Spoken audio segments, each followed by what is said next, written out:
Bienvenue dans le podcast Corps et Fracas, le podcast mené par la Mutualité française Centre-Val de Loire qui rend des sujets de santé complexes accessibles à tous. À travers des thématiques variées, nous vous invitons à prendre soin de votre santé et de celle des autres en vous informant. Chaque thématique est explorée en 3 épisodes. La prévention est au cœur de notre démarche, car s'informer, c'est déjà agir pour sa santé. Bonjour et bienvenue pour ce 12e épisode de notre podcast. Pour finir cette série sur le sommeil, nous accueillons Juliette Mondoulot, fondatrice de Fées de Beaux Rêves, qui va nous parler du sommeil des enfants. Que vous soyez parents, grands-parents, oncles et tantes ou même babysitter, j'espère que vous trouverez dans cet épisode des réponses à vos questions ou inquiétudes. Bonjour Juliette. Bonjour. Est-ce que vous pourriez vous présenter pour commencer ? Je suis Juliette Mondoulot, autrice, conférencière, fondatrice de Fées de Beaux Rêves et j'accompagne les parents ou toutes les personnes qui souhaitent améliorer leur sommeil. Je forme aussi les femmes qui ont envie de donner du sens à leur vie et qui souhaitent elles-mêmes devenir consultantes en sommeil. Très bien, merci beaucoup. Je propose qu'on commence directement avec une question, puisqu'on va parler du sommeil des enfants. Jusqu'à quel âge est-ce qu'on peut considérer qu'un sommeil sera différent entre un enfant et un adulte ? Alors là, on peut avoir plusieurs âges, on peut citer plusieurs âges, mais je dirais que le moment où le sommeil est très différent, finalement, c'est les 3-4 premiers mois de la vie d'un bébé, puisqu'il a des cycles de sommeil très différents de l'adulte, avec uniquement 2 phases de sommeil, une première phase de sommeil agité et une deuxième phase de sommeil calme. Ensuite, il va transitionner vers des cycles qui ressemblent plus au cycle de l'adulte, mais beaucoup plus courts. Et c'est bien là où se trouve le problème. Et donc, jusqu'à 3 ans, on va être sur des cycles qui suivent le même schéma que les cycles des adultes, mais en plus court.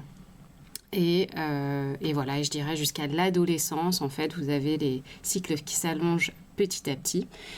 Et à l'adolescence, on a un sommeil qui est légèrement différent du sommeil de l'adulte, puisqu'il y a un retard de phase.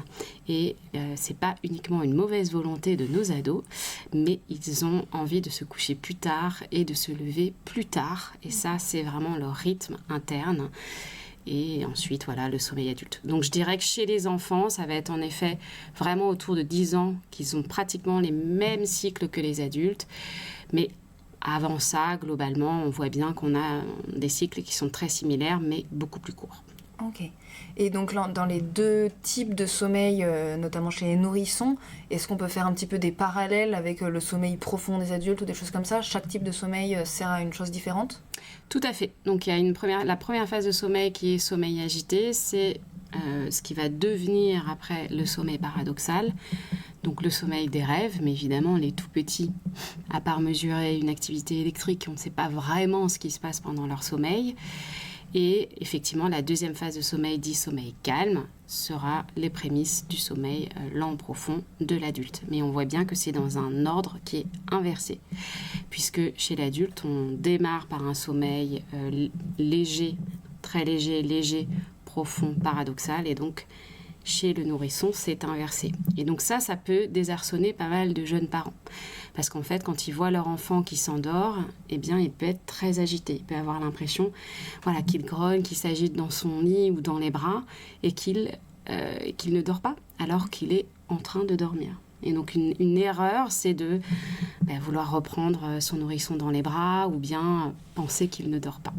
Ok. Et à ce moment-là, comment est-ce qu'on peut distinguer, finalement, c'est peut-être le fait qu'il pleure ou qu'il ne pleure pas, comment on peut distinguer s'il est en train de s'éveiller ou si finalement il est juste dans ce type de sommeil où il y a beaucoup de mouvements ?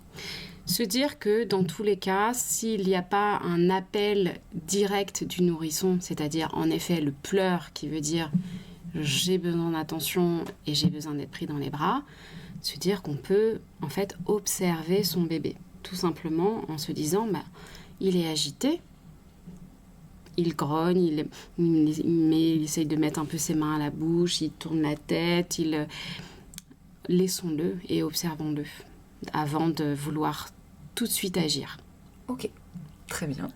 Et donc si on part justement sur plus le sommeil des nourrissons, quelles sont les problématiques de sommeil qui sont le plus rencontrées par les parents que vous accompagnez en général ?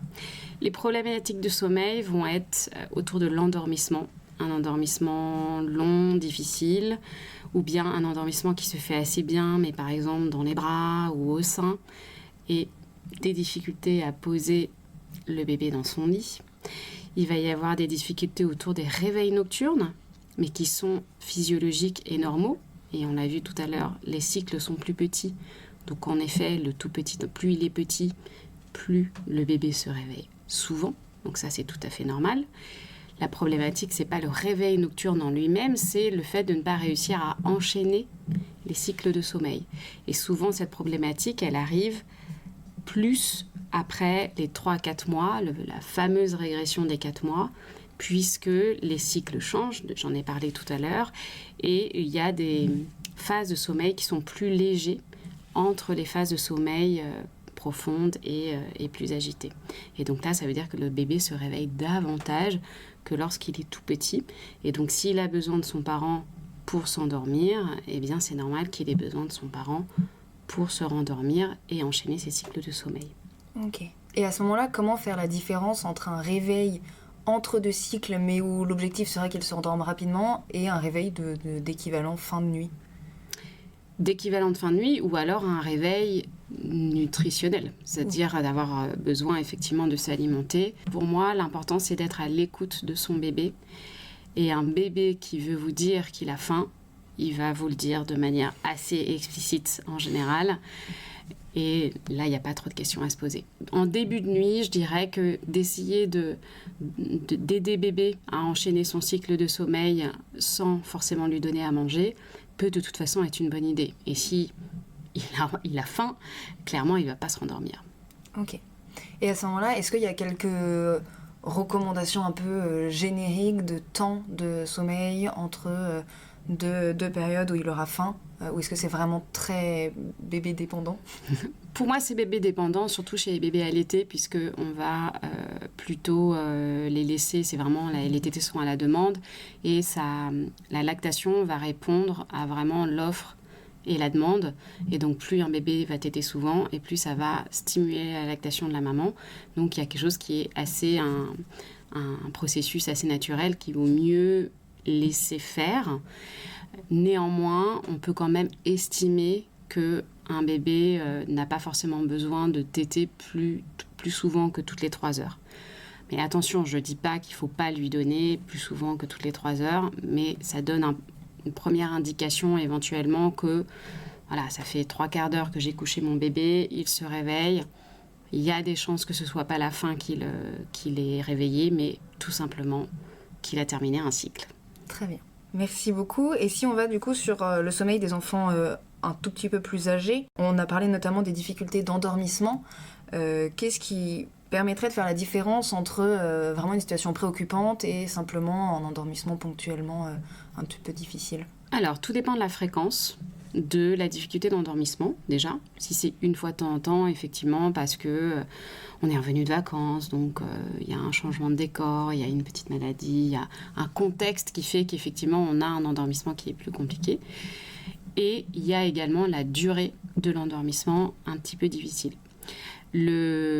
Pour moi, moins d'une demi-heure, c'est un endormissement qui se passe relativement bien. Mais il y a des enfants qui vont effectivement avoir besoin systématiquement de 15-20 minutes pour décompresser de leur journée et s'endormir. Là où il y en a d'autres, ça va leur prendre 5-10 minutes sans problème. Mais au-delà d'une demi-heure, c'est un enfant soit qui n'est pas couché à la bonne heure, et ça c'est possible.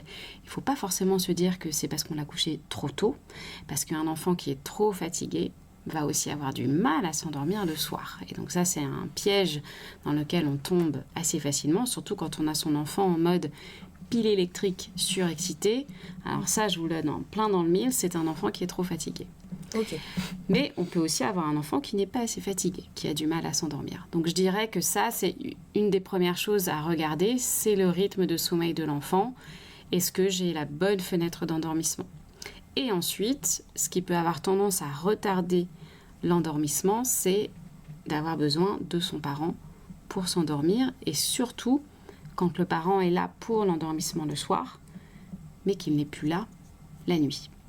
Parce que qu'est-ce qui se passe? Le petit enfant, il se dit « Ah, je sais que ma maman ou mon papa va partir dans sa chambre dormir. Donc je vais surtout pas m'endormir pour être sûre qu'il reste bien là. Ok. Et alors là, il y a une solution? Ça dépend de la philosophie parentale de chacun. Soit on peut opter pour un partage de chambre. L'OMS préconise un partage de chambre les 6 premiers mois de la vie d'un bébé et voire même jusqu'à 1 an pour prévenir la mort inattendue du nourrisson. Et ensuite, je dirais que c'est vraiment une affaire culturelle. Dans certains pays, on dort avec ses enfants jusqu'à 6 ans et ça ne pose de problème à personne. C'est vrai qu'en France, on a plutôt tendance à se dire chacun dans sa chambre et tout le monde va bien. Donc on peut aussi se dire chacun dans sa chambre, ça fonctionne très bien. Et dans ce cas-là, mieux vaut peut-être accompagner son enfant vers plus d'autonomie pour son endormissement, pour que la nuit, déjà pour qu'il lâche prise plus facilement, et que la nuit, il puisse se rendormir facilement également. Ok, très bien. Et alors, vous avez parlé des recommandations de l'OMS de 6 mois à 1 an pour le sommeil du bébé, de l'enfant, le fait de se séparer de chambre avant les 6 mois ou après les 1 an, est-ce que c'est quelque chose de négatif? Alors, avant 6 mois, c'est pas forcément quelque chose de négatif, encore que c'est un facteur protecteur contre la mort inattendue du nourrisson.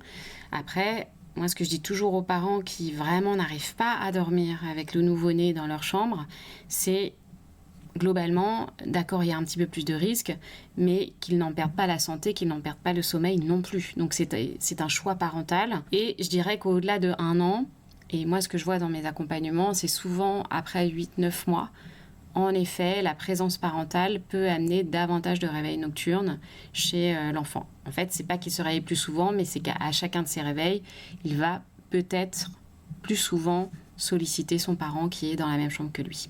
Et ça, c'est quand même quelque chose que j'observe assez régulièrement. Non pas que ce soit une mauvaise chose en soi. Si on a notre enfant qui dort dans notre chambre, on fait juste chut-chut, bisous. Mais voilà, le sommeil est plus complet, entre guillemets, même si la nuit complète, en vrai, ça n'existe pas puisqu'on se réveille et on se rendort toutes les nuits. Mais le sommeil a tendance à être plus qualitatif s'il n'est pas partagé. Et on parlait également donc, de réussir à trouver l'heure idéale de coucher selon les enfants. Est-ce que une fois que cette heure est un petit peu identifiée, elle sera toujours identique sur la semaine, sur le mois? Bon, j'imagine qu'avec les années, ça doit évoluer, mais au moins sur ce genre d'échelle-là. Alors, oui, globalement, en tout cas, le mieux, c'est d'avoir la même heure de coucher tous les jours, quand on a la bonne heure de coucher pour son enfant, et d'éviter le fameux je couche mon enfant plus tard le week-end pour qu'il se réveille plus tard. Déjà, en général, ça ne marche pas. Et puis, en plus, c'est pas forcément bien pour l'enfant. Donc, l'heure de coucher, oui, elle va évoluer. Mais finalement, entre 7h et 8h, le soir, va être valable à peu près jusqu'à 2 ans, 2 ans et demi, voire un peu plus tard que ça. Ça va dépendre aussi de la durée de la sieste, parce qu'il y a des enfants à 2 ans et demi qui vont faire une très grande sieste. Et là, en effet, quand il y a une très grande sieste de 2-3 heures, on va plutôt préférer décaler le coucher vers 20h, 20h30. Et ensuite, ça va surtout être en fonction du nombre d'heures dont notre enfant a besoin et aussi des contraintes qu'on peut avoir, comme aller à l'école par exemple. Mais globalement, c'est vrai que dans l'inconscient collectif, on pense souvent que notre enfant a besoin de 10 heures de sommeil et c'est beaucoup plus longtemps, 11 heures, dont l'enfant a besoin. Jusqu'à 10 ans, pratiquement, on est plus sur du 11 heures de sommeil que 10 heures. Après, c'est un intervalle entre 10 heures et 12 heures, globalement. D'accord. Très bien. Et alors, que dire aux parents dont le bébé ne s'endort que dans les bras ou uniquement en contact avec eux et qui, du coup, ont peur de mal faire au moment de l'endormissement? Donc, il n'y a pas de mauvaise habitude. Ça, c'est quelque chose que j'entends souvent, une culpabilité parentale. Néanmoins, il peut y avoir une fatigue qui est générée par justement cet endormissement au bras. Déjà parce que parfois, il y a un des 2 parents simplement qui peut endormir son enfant. Et donc, ça peut peser un peu lourd sur les épaules. Et puis que, en effet, ça peut fragmenter davantage la nuit. Donc, je dirais que ce n'est pas forcément l'endormissement lui-même qui pose souci, mais c'est plus la nuit qui suit derrière. Mais pour moi, il ne s'agit pas du tout d'une mauvaise habitude, surtout qu'il y a des enfants qu'on endort au bras, au sein, au biberon, avec une tétine, et qui vont consolider leur nuit et qui vont très bien dormir derrière. Il n'y a pas vraiment de règles en la matière. Et par rapport aux réveils nocturnes qui peuvent également inquiéter pas mal les parents, est-ce qu'il y a des éléments qui peuvent savoir ce qui est physiologiquement normal et à partir de quand il faudrait être plus attentif, peut-être consulter un pédiatre ou des choses comme ça? Alors, il y a peu de chances que ce soit des réveils qui soient anormaux. Vraiment, des réveils anormaux chez les bébés, c'est quand on en a 10, 15 la nuit. Donc, c'est vraiment un bébé qui ne fait même pas un cycle entier. Donc, un cycle, ça va dépendre à quel âge, bien sûr, mais on est très souvent autour de 3/4 d'heure chez les bébés, en tout cas. Et après, en grandissant, ça devient 1 heure, 1h15, et bien sûr, adulte, 1h30, 2 heures, comme on le sait déjà. Donc, les réveils vraiment problématiques, ça va être des réveils qui vont être dus à une pathologie, je pense notamment au RGO, qui va parfois ne pas être diagnostiqué chez le tout petit enfant et qu'on peut hésiter à médicamenter parce qu'on connaît les risques associés. Et donc, ça veut dire que ce sont des réveils qui sont plus fréquents que le cycle de l'enfant. Donc, c'est des réveils au bout d'1/4 d'heure, par exemple, de sommeil, ou 20 minutes. Ça, effectivement, ça doit inquiéter. Après, on peut avoir son bébé qui se réveille, lui, non, à tous ses cycles, mais qui a besoin d'une aide parentale à chacun de ses réveils. Et là, c'est pas que ça comporte un risque pour le bébé, mais ça peut comporter un risque pour le parent, et donc, par association, pour le bébé. Parce que être un parent épuisé, c'est pas forcément être le parent qu'on a envie d'être. Et en plus, il y a un moment donné, on ne tient plus. Donc c'est important de tenir compte, pour moi, vraiment, de l'épuisement parental et de ne pas attendre d'être complètement au bout de sa vie pour réagir, parce que ce que j'aimerais transmettre aujourd'hui, c'est vraiment, il y a des solutions. Des solutions existent et on n'a pas eu, par malchance, un bébé qui ne dort pas et il y a une fatalité, on ne peut rien faire contre ça. Et évidemment, qui ne sont pas tous logés à la même enseigne et qu'il y en a, on n'a pas fait grand-chose et ils dorment comme des loirs. Et puis, il y a les autres qui vont effectivement avoir besoin d'un peu plus d'accompagnement, mais ils vont y arriver eux aussi. Effectivement, et merci de le rappeler. Et vous avez parlé du RGO, est-ce que vous pourriez nous repréciser ce que c'est? Et vous avez parlé également des effets des traitements. Oui. Alors, le RGO, c'est le reflux gastro-œsophagien. Donc, c'est quand le contenu de l'estomac ressort de manière inhabituelle chez un enfant. Donc, évidemment, les régurgitations, elles sont normales, surtout les 3 premiers mois. Mais là où c'est pas normal, c'est lorsqu'elles sont douloureuses, parce que ça va brûler l'œsophage et donc le bébé peut même faire une œsophagite. Il existe plusieurs traitements, ça dépend un petit peu de l'état où se trouve le bébé. Globalement, on commence toujours par des mesures d'hygiène, donc c'est-à-dire de digestion, position verticale, etc. Éventuellement un petit peu de gaviscon. Donc tout ça se fait très bien. Et lorsque ça ne fonctionne pas suffisamment, eh bien, il y a des médicaments qui vont en fait modifier l'acidité de l'estomac pour que l'estomac ne soit plus acide. Et ça veut dire que quand il y a des remontées, eh bien, ça ne va plus brûler l'œsophage. Donc ça, on imagine bien que ça a quand même des conséquences derrière. Donc c'est pour ça que certains pédiatres peuvent être assez frileux pour le prescrire. Surtout que typiquement les 3 premiers mois, il y a vraiment des régurgitations qui ne sont pas pathologiques, qui sont normales. Donc ce qui doit amener à consulter, c'est vraiment lorsque les régurgitations sont loin des tétés ou du biberon et lorsque la laine sent mauvais et que vraiment il y a une douleur qui est associée chez son bébé. D'accord. Et alors, j'enchaîne, on a une idée reçue ou pas, je ne sais pas, parfois d'avoir l'idée de se dire si on fait un biberon assez important avant de dormir, ça va permettre d'avoir un sommeil bien lourd. Qu'en est-il ? Ça, c'est effectivement globalement une idée reçue, mais souvent, celle qui est plus une idée reçue, c'est de mettre des céréales dans le biberon. En plus. Voilà, qui n'est pas forcément nécessaire. Et c'est vrai que moi, je trouve, et surtout les céréales avant d'avoir commencé la diversification. Moi, je préfère dans ce cas-là, effectivement, les bébés qu'on commence à diversifier et qu'on leur donne ces céréales-là sous forme de purée, beaucoup plus que cachées finalement dans un biberon. Et parfois, ça va même faire l'effet inverse parce que ça va les caler plus rapidement. Et surtout quand ils sont tout petits, c'est vraiment le lait qui est le plus important, beaucoup plus que ce qu'on va rajouter dans le biberon. Et ça sert à rien de gaver absolument son bébé. Je pense notamment aux bébés allaités. Ne leur donnez pas un biberon pour qu'ils fassent leur nuit. Il y a très très peu de chances pour que ce soit la raison des réveils nocturnes. Après, bien sûr, on fait attention à l'alimentation de son bébé et c'est important qu'il mange régulièrement pendant la journée. Mais ce qui va être important, ce sont ses apports nutritionnels sur 24 heures et non pas ce qu'il va ingurgiter juste avant de dormir.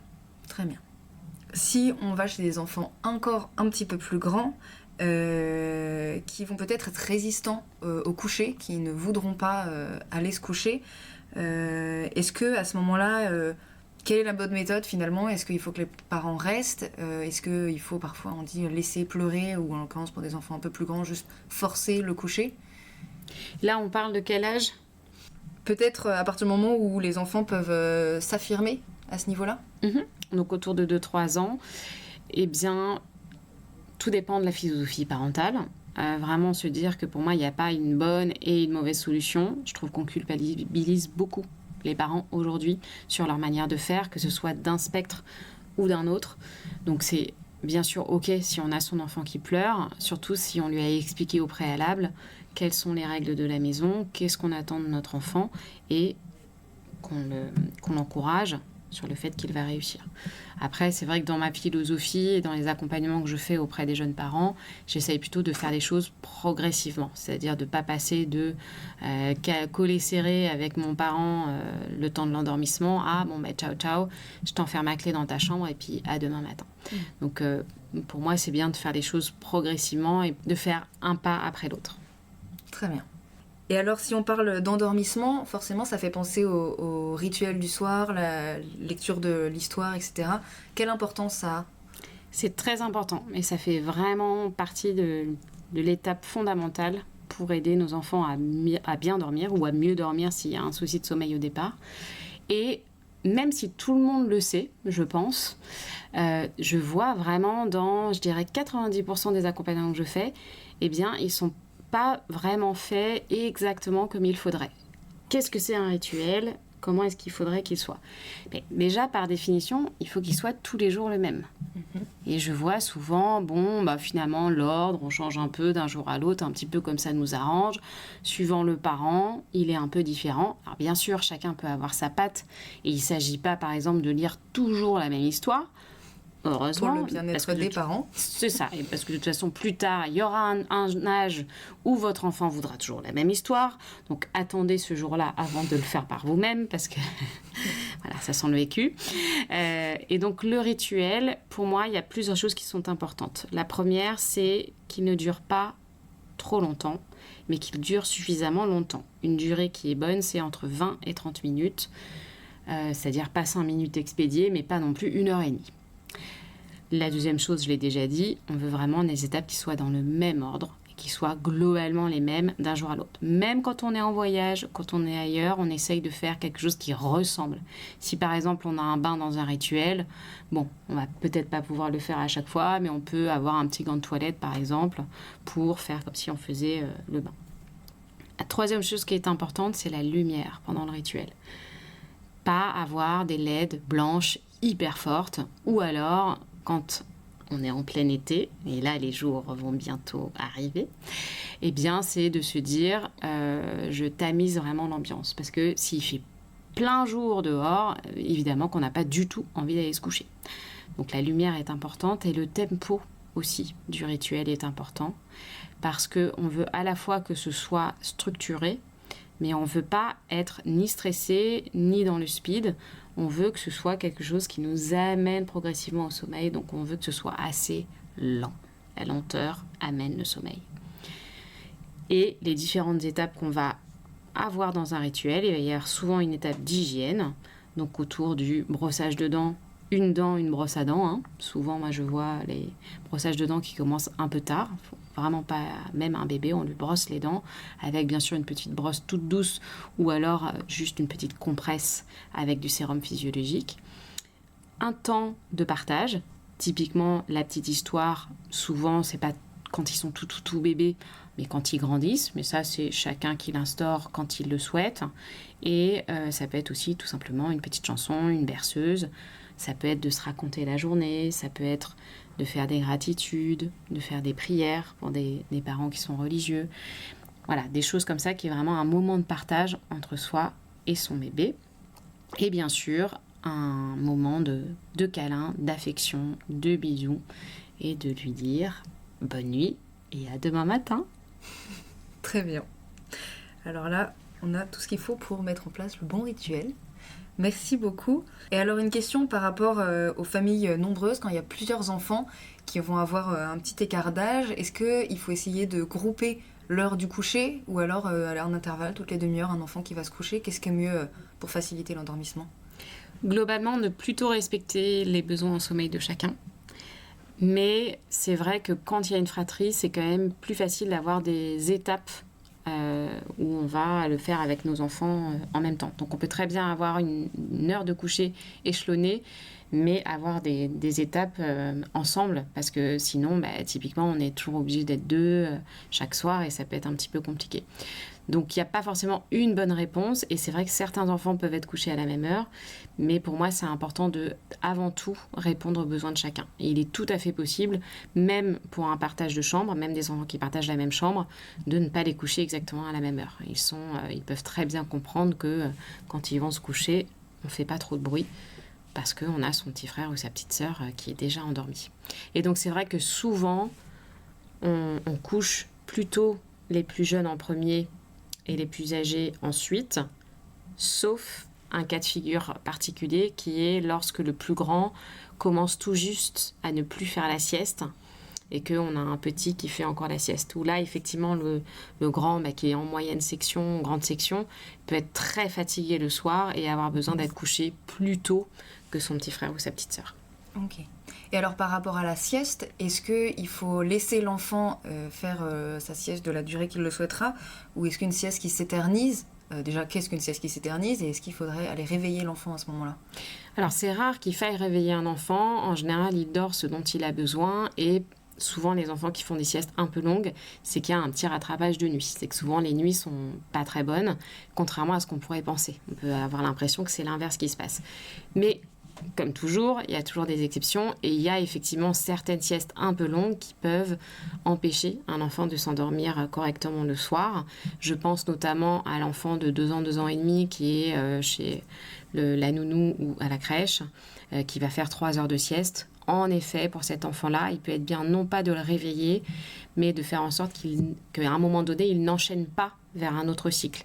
Et donc pour moi, ça c'est tout à fait différent, parce qu'on ne va pas réveiller l'enfant au milieu du cycle, mais plutôt se dire, voilà, là ça fait 1h15, ou alors ça fait 2h15, 2h30, ça y est, il a fait un cycle ou 2 cycles. Je vais simplement ouvrir un peu la porte et dire, tiens, on va faire telle activité hyper intéressante. Si bébé est en sommeil léger, il va entendre et se dire, tiens, ça peut être intéressant. Et je vais plutôt aller jouer plutôt que de me rendormir. Et donc là, on ne l'a pas réveillé, on lui a juste proposé de ne pas se rendormir, ce qui est assez différent. Effectivement. Merci beaucoup. Et à l'école, pas de souci en général, parce que les maîtresses ne laissent pas les enfants dormir trop longtemps. Donc il n'y a jamais de sujet quand l'enfant est... Rarement un sujet quand les enfants sont à l'école. Et pour conclure, s'il y avait une idée reçue ou plusieurs qui soient très répandues sur le sommeil des enfants à déconstruire, laquelle serait-ce? Pour moi, il y a vraiment 2 idées reçues qui ont la dent dure. La première, c'est « ça va passer ». Donc là, il y a beaucoup de médecins, par exemple, qui vont dire ça aux jeunes parents. Voilà, il est petit, c'est normal, ça va passer. Je trouve que c'est assez dangereux, surtout chez les parents qui vivent l'épuisement parental. Ça, pour moi, c'est une idée reçue. Non, ça ne va pas passer. Déjà, dans 80% des cas, lorsqu'on ne change rien à ses habitudes de sommeil, eh bien, les enfants dorment de la même manière 3 ans après. Donc, non, ça ne va pas passer tout seul. Et à ce moment-là, qui aller voir? Ça peut être d'aller voir un consultant en sommeil qui va pouvoir les aiguiller vers un sommeil plus réparateur. Après, ça peut être aussi de consulter des livres, de consulter Internet, de faire attention parce que vous allez lire tout et son contraire, et de faire attention aussi que ça corresponde à vous, votre philosophie parentale. Et voilà, vraiment, je déconseille d'essayer quelque chose 3 jours, d'essayer autre chose et de ne faire que varier dans sa manière de faire. Il vaut mieux être constant et cohérent avec son bébé plutôt que d'essayer plein de choses. Très bien. Et la deuxième idée reçue, pour moi, c'est vraiment qu'il faut laisser pleurer un bébé pour qu'il dorme bien. Voilà, ça c'est une autre idée reçue qui est à la peau dure, qui est fausse. On peut vraiment accompagner tranquillement son bébé vers un meilleur sommeil. C'est pas en le laissant tout seul dans son lit et en faisant des allers-retours ou voilà qu'on va forcément l'aider à bien dormir. Pour ceux qui l'ont pratiqué et pour qui ça a marché, c'est très bien, c'est parfait, mais c'est pas forcément la seule manière de s'y prendre. Très bien. Donc finalement, il n'y a pas une manière magique, il faut essayer, mais sans changer trop régulièrement, et puis s'adapter à la situation, à son bébé, à sa propre situation personnelle, à sa fatigue, etc. Exactement. Et toujours avec le sommeil, se donner un petit peu de temps. Il y a rarement d'immédiateté, il faut se donner du temps. À mes familles, je leur promets jamais une baguette magique de quelque chose qui va se résoudre très rapidement. Ça peut être en effet assez rapide, mais ça dépend du bébé et ça dépend des familles. Merci beaucoup pour toutes ces informations très riches. J'espère que, chers auditeurs, vous avez pu en tirer des réponses à vos questions. Et on va pouvoir se retrouver dès maintenant avec les 2 minutes culture. Les 2 minutes culture. Alors on a abordé beaucoup de choses lors de cet échange, et notamment le fait que l'endormissement peut être parfois un petit peu effrayant pour les enfants, mais finalement également pour les adultes, puisque on peut jamais dire exactement à quel moment on s'endort. Et ça peut être un petit peu déconcertant. On va se souvenir d'avoir posé la tête sur l'oreiller, on se souviendra peut-être de notre dernière pensée, du début d'un rêve, mais le moment précis du basculement, lui, disparaît. La raison, elle est assez simple, c'est notre mémoire à court terme qui se met en veille avant nous. Pour fabriquer un souvenir, le cerveau a besoin de certaines substances chimiques, notamment l'acétylcholine ou la noradrénaline. Or, dès qu'on commence à s'endormir, leur niveau chute fortement. Résultat, le cerveau n'est plus vraiment capable d'enregistrer ce qui se passe. Les dernières pensées, les dernières sensations ne sont tout simplement pas stockées. Et contrairement à ce qu'on imagine, on ne va pas s'éteindre d'un coup. Le cerveau se déconnecte par petites étapes. Certaines zones liées à l'attention décrochent d'abord, puis celles impliquées dans la mémoire. Pendant quelques secondes, on peut encore avoir l'impression d'être conscient, alors que le système d'enregistrement, lui, est déjà hors ligne. C'est aussi dans cette phase qu'on peut ressentir cette impression étrange de tomber dans le vide juste avant de s'endormir. Ce phénomène s'appelle une secousse hypnique. Quand les muscles commencent à se relâcher, le cerveau, encore partiellement éveillé, peut interpréter ce relâchement comme une perte d'équilibre. Il déclenche alors un réflexe brutal, un sursaut, parfois accompagné d'une sensation de chute. C'est pour ça que le moment exact où vous perdez conscience reste invisible, la mémoire s'arrête avant que le sommeil ne soit complètement installé. Très intéressant, et notamment lorsqu'on a cette impression de chute, c'est souvent justement quand on s'endort et qu'on est très fatigué, trop fatigué, et qu'on plonge dans le sommeil profond un peu trop rapidement. Et là, effectivement, le cerveau n'est pas en phase avec le relâchement des muscles et se dit « qu'est-ce qui se passe ?» Et c'est là où on se réveille en sursaut. Donc très souvent, c'est ça qui se passe, c'est un signe de grande fatigue. C'est un bon indicateur. Très bien. Eh bien, merci beaucoup, Juliette, d'avoir échangé là-dessus aujourd'hui. C'était très riche, très intéressant. Et on peut continuer de se renseigner sur ce sujet-là via votre blog, votre Instagram. C'est bien cela ? Tout à fait. Donc sur notre site internet, vous pouvez aussi télécharger les 5 conseils pour aider bébé à mieux dormir dès cette nuit. Et vraiment, pour certains parents, c'est suffisant pour accompagner leur enfant vers un meilleur sommeil. Donc vraiment, je vous le recommande 100%. Et puis bien sûr, sur notre page Instagram, on vous donne plein de conseils sur le sommeil. On interagit aussi et on répond aux messages privés. Super. On remettra dans tous les cas tous les liens dans la description de l'épisode. Merci encore. Merci, chers auditeurs, d'être restés avec nous jusque-là. Nous finissons donc avec cet épisode, notre série sur le sommeil. Nous espérons que ces 3 épisodes vous auront apporté des nouvelles connaissances et des outils pour prendre en main votre sommeil et votre santé. Nous nous retrouverons en mai pour notre premier épisode sur la thématique du handicap. Abonnez-vous pour ne rien manquer et surtout parlez du podcast autour de vous. Ensemble, faisons circuler l'info et la parole. À bientôt!